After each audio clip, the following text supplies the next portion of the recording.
Welcome to another edition of Let's Talk Business, organized by JCI European Senate. I'm Philippe Carrera. And my name is Robert van Waart. Okay, the Dutch guy. Yes. Today we have as our guest Byron. And sorry, but your surname is always my difficult thing to say. I will try. Soulopoulos. I tried. It's very good, Felipe. Oh, thank you very much. You're so kind. I think you are too kind. He's the founder and CEO at Engineer X.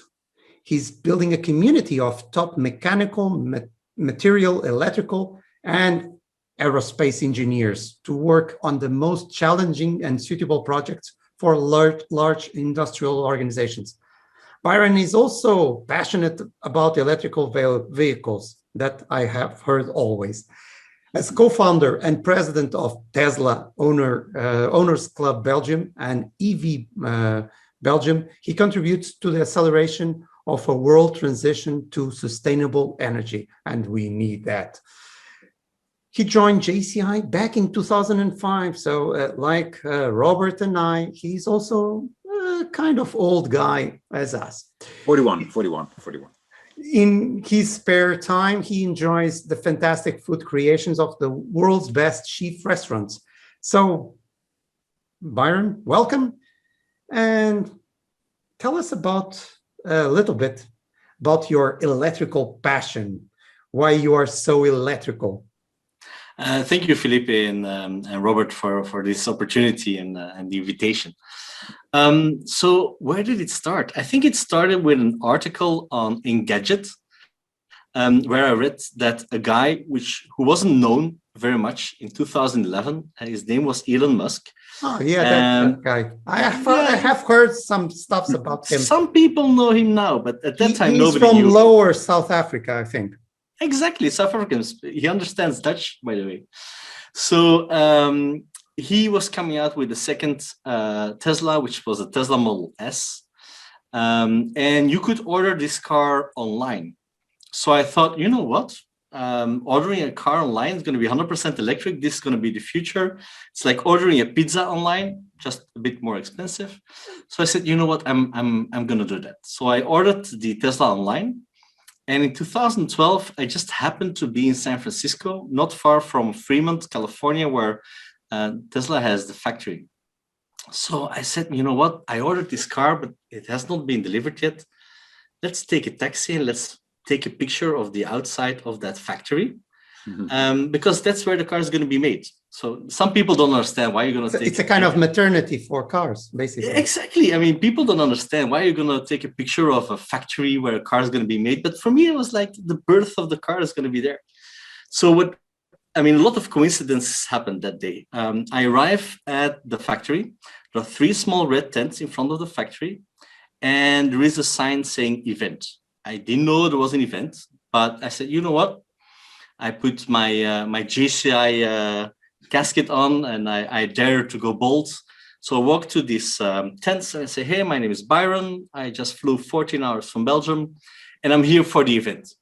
Crash party. Why not? I mean, what's the worst they could say?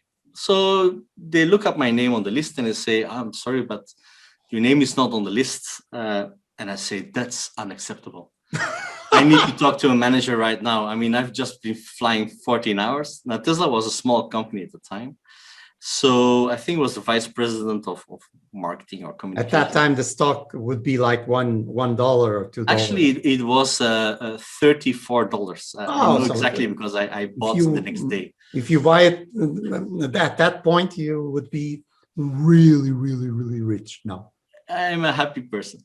So long story short, they apologized that my name was not on the list. It happened to be the first test drives of the Tesla Model S for the founders, the first investors also in Tesla. They gave me a backstage pass. I had the opportunity to test drive the car. They even interviewed me afterwards for a TV show that I even wasn't aware of. And I, after the first 150 meters, with that acceleration of an electric car, I knew that the world was not going to be the same anymore. And that's what clicked for me to go full electric and start promoting electric cars all over the world, but especially here in Belgium.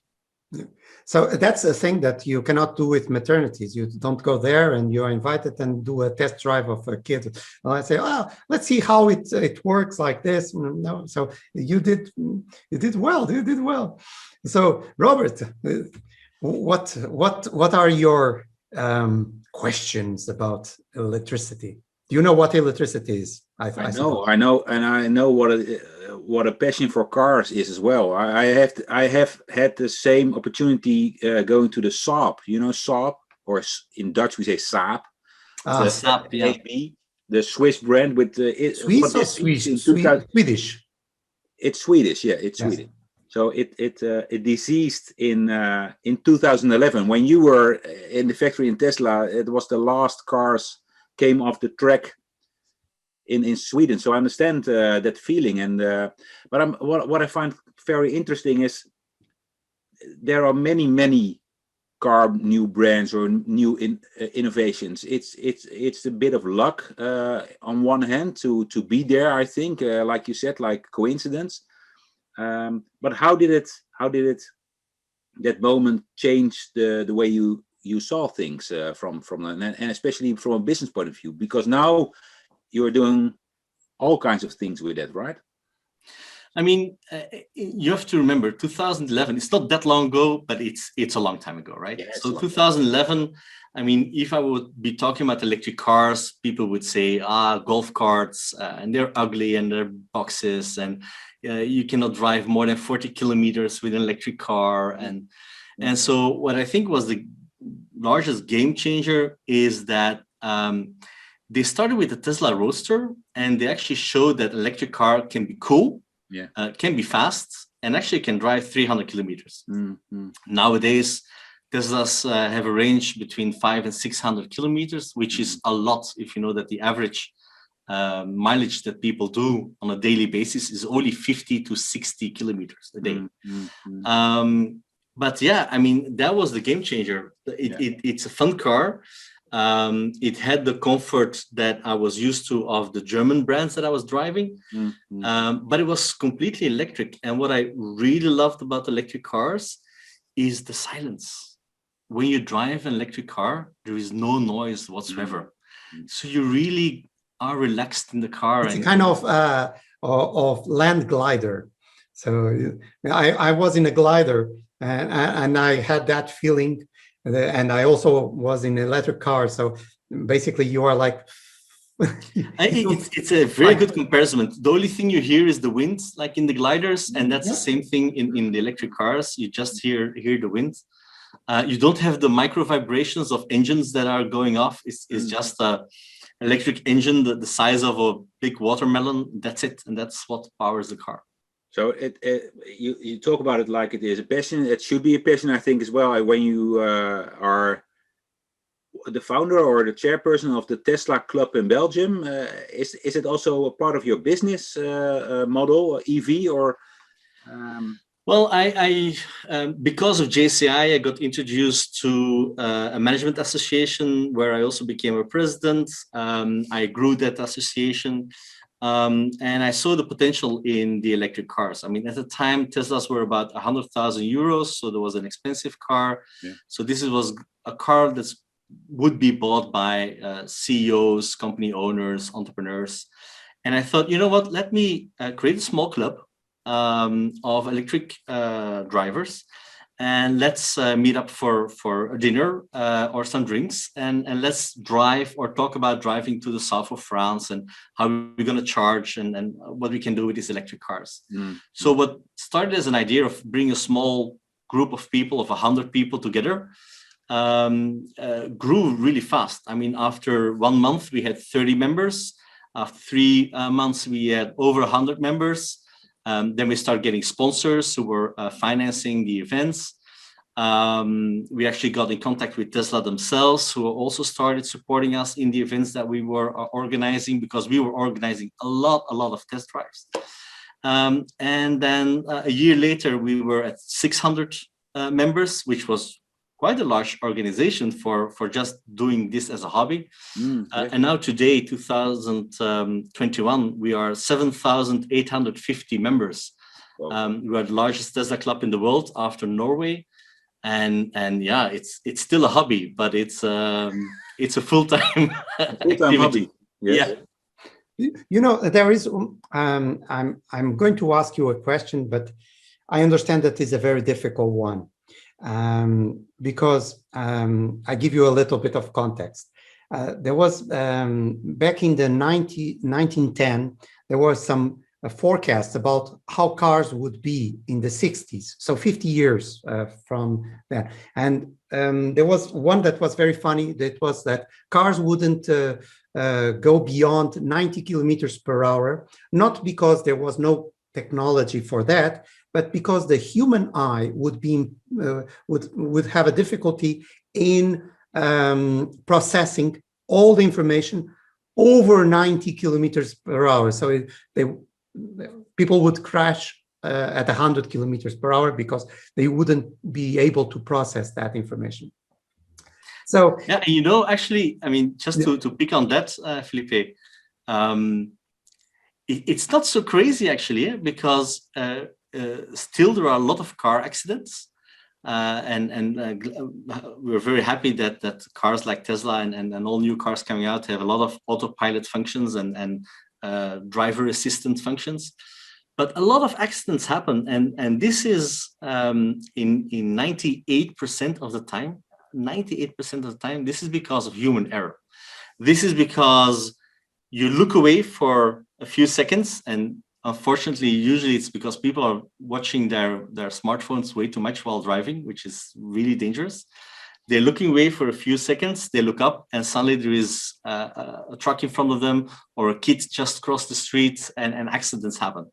So, I mean, the speed of our minds has also evolved, because the speed of information and communication is so much faster than in the 1940s and the 1960s. I mean, when we were young and we wanted to order something, we would have to send a letter, and then we put it in an envelope. We mail the envelope, and then we would get a response back in 10 to 15 days.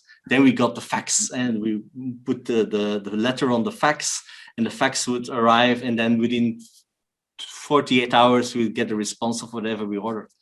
And then we got email, and what happened suddenly is you send out an email, and if you're not responding to that email within 10 minutes, you're getting a message or a WhatsApp for, did you read my email, or somebody's calling you.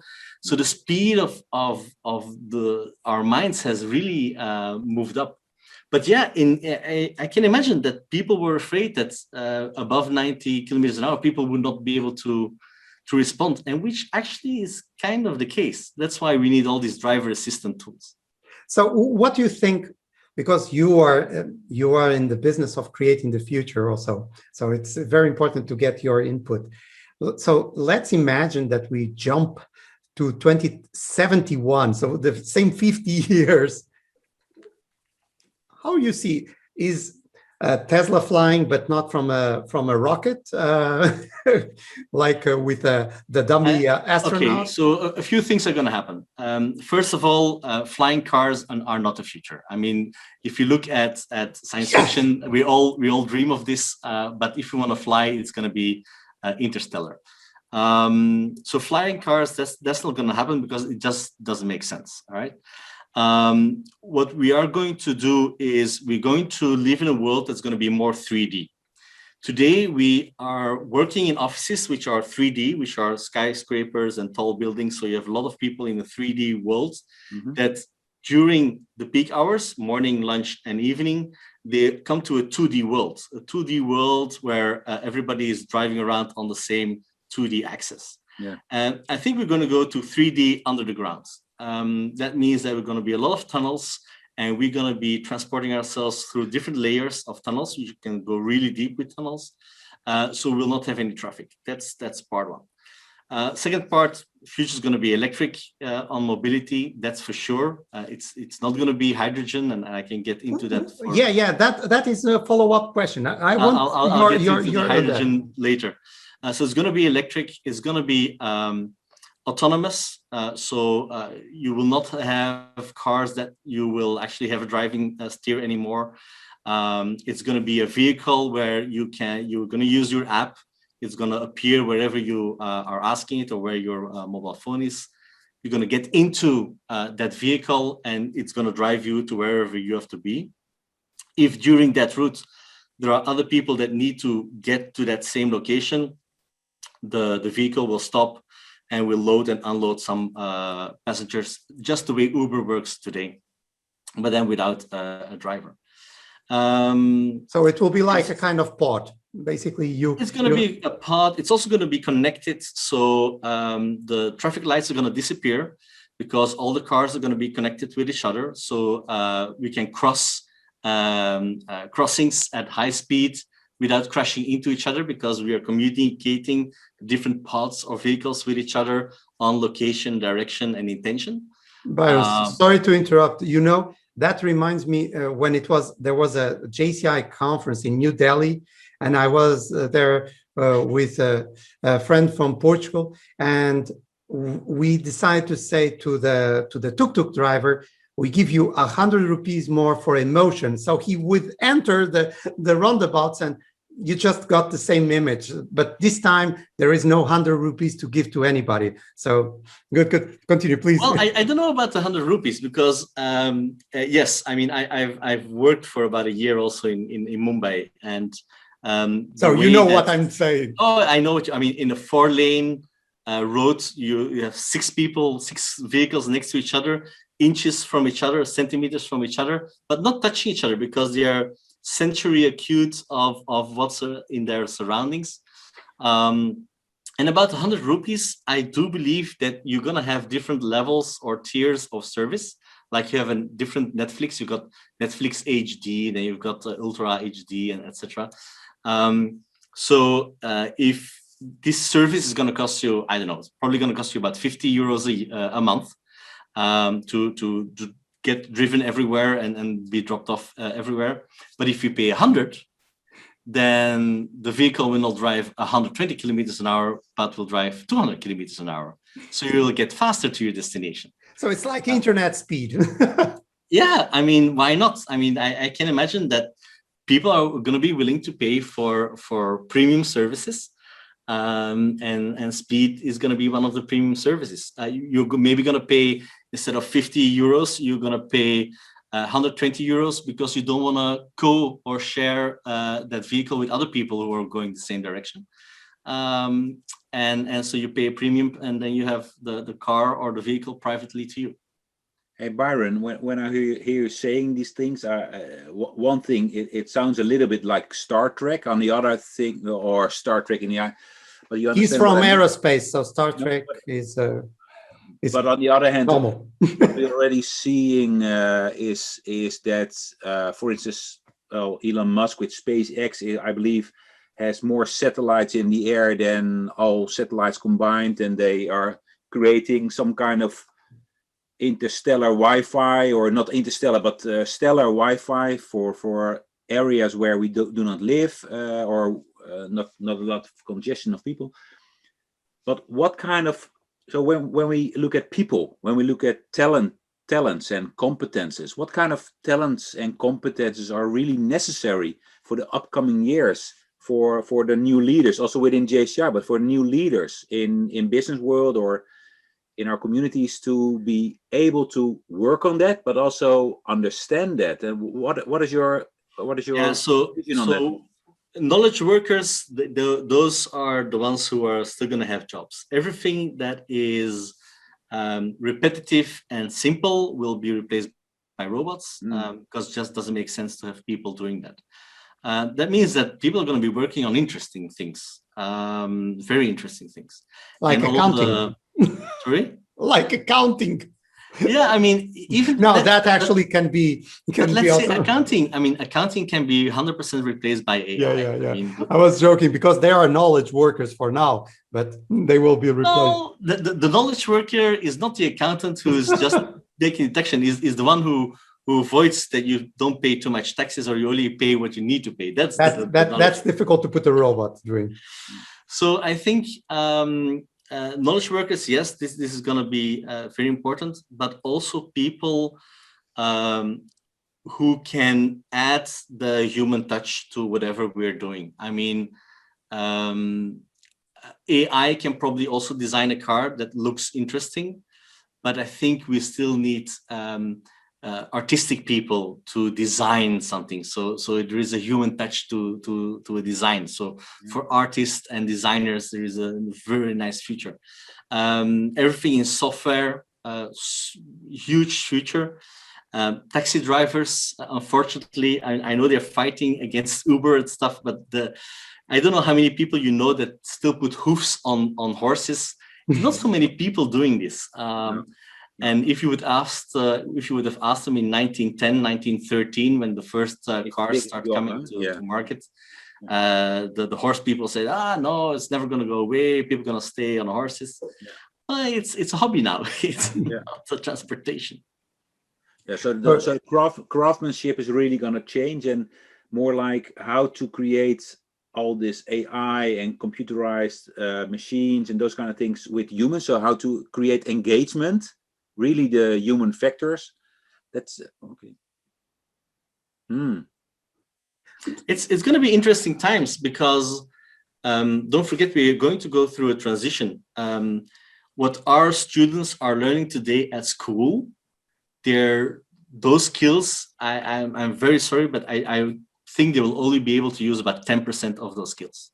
I think the important skill is going to be to learn to do critical thinking, to think out of the box. So don't look at something that already exists and try to improve that. But let's say, what was the cool thing about the Tesla Model S is all the other car manufacturers, they build a car first, and then they went looking for where can I put some batteries, and there wasn't enough space. So what did Elon and his team did? They said, okay, we need batteries, so let's make a platform. And this platform, like a mobile phone, for example, has got 7,800 laptop batteries. We put 4 wheels on it, a powertrain and a steering wheel.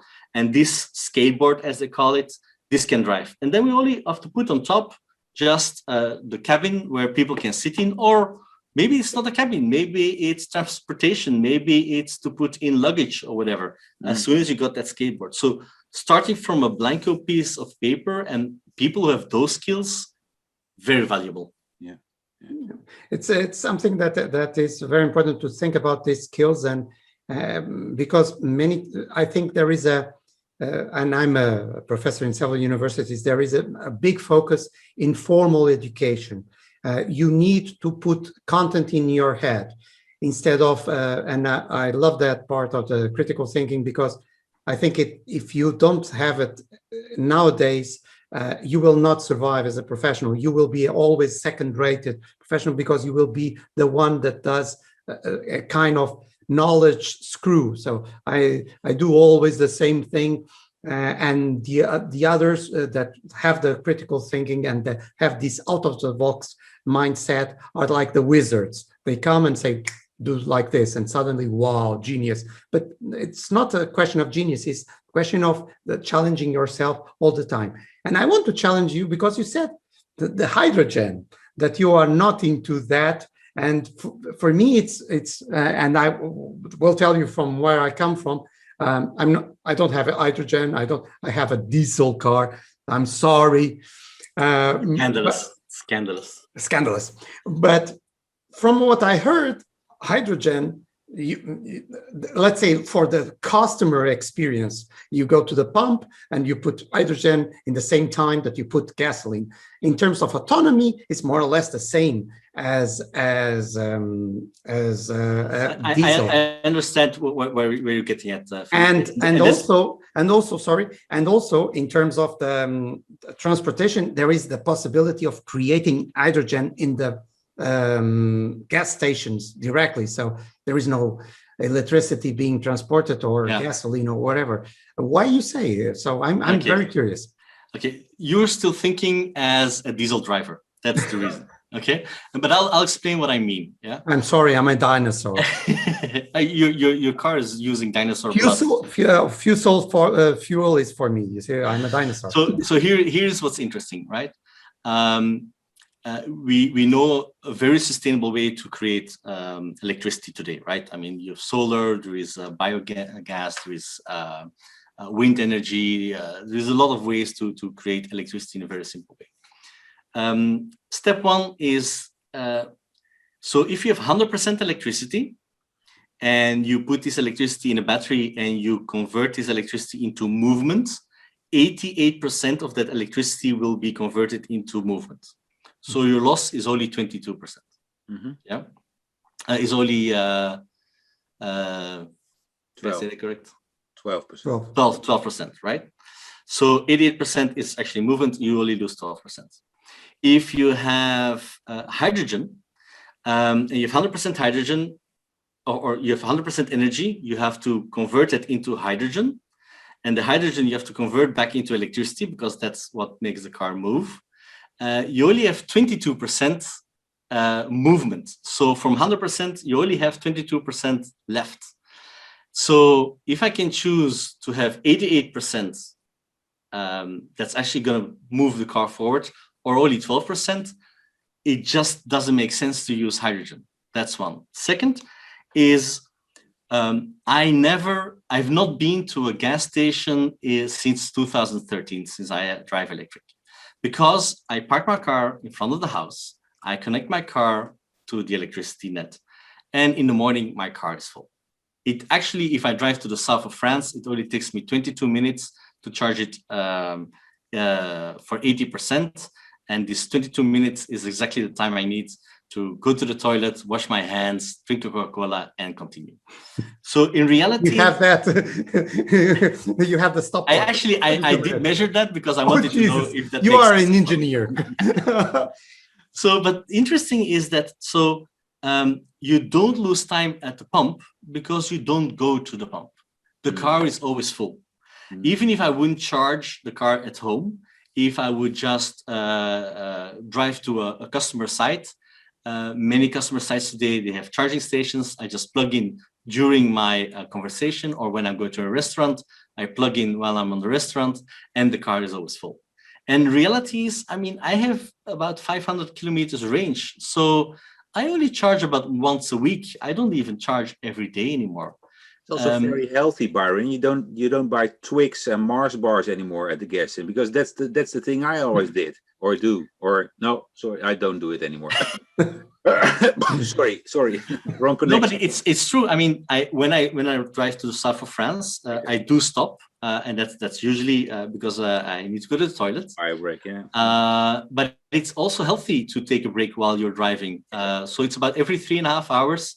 I stop about 22 minutes, and it's fine, and then I can just continue. So not a minute less, not a minute more. 22. So hydrogen will not be completely lost. I think it might be used to store energy. It might be used on very large ships, although I see that the Norwegians are actually going also for battery-powered ships. I think there will be some use cases for hydrogen, but for normal cars, normal vehicles, personal transport, this is 100% going to be electric. Can I ask you a totally off topic, like we didn't talk about it anymore, or not yet, but question. We share a history, not you guys share a history directly also in JCI, but JCI is our history together. And I'm really curious about what did you learn in all those years within JCI, what you saw, and what did you learn, and how did you put it into your business? Can you tell me a little bit about it? Yeah, that's a very good question. So every day I'm still amazed of the tools and techniques that I'm using today. They actually come from what I learned at JCI. It's amazing.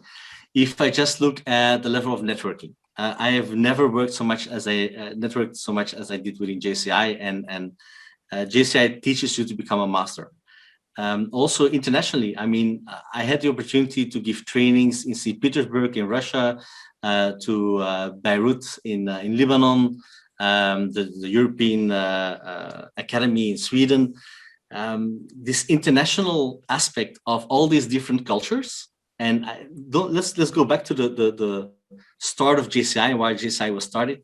The fact that you get to learn to work and appreciate all these different cultures is how we can really work with different cultures in business. I mean, there is so much diversity in my own company that I only have 2 people working from Belgium, and everybody else is from all different continents even. And we do appreciate each other's values and strengths. So yeah, that's for sure. But also the trainings are amazing. I think if I look at all the trainings I've followed throughout my life, still JCI is the top. And this is really priceless value that you get for peanuts. I mean, it's so cheap to get really well trained. And I can only recommend everybody within JCI to not only learn from trainers, but become a trainer and teach other people, because teaching other people, it's such a valuable skill. Today, when you're a leader, what you're doing is you're coaching and teaching other people, and you really learn that within JCI. Byron, our time is up. This was an absolutely amazing conversation. We could be here the whole time, but we have this rule to keep it around 30 minutes, and we gave you an extra one because you are an engineer, so it's like it was 31, not 30. So you could go like 90% on the battery of a Tesla, I believe, because 80% for 22, it will be like 90 for 31. So I bet it's charging just now. So it's on that. Byron, once again, thank you very much for being here with us. It was amazing, and it was great that you had the time to share with us your knowledge, your experience, and also what Robert was asking you, what JCI gave to you, and I fully agree, because I've been doing training, and it's the thing that really creates the possibility of dealing with people from around the world and understanding and have like a kind of intuition of how to deal with people wherever they are. So Byron, thank you very much. And this was another Let's Talk Business with Byron and my good friend Robert, that we are doing this every month inside the framework of the JCI senators in Europe. So thank you very much, and see you next time.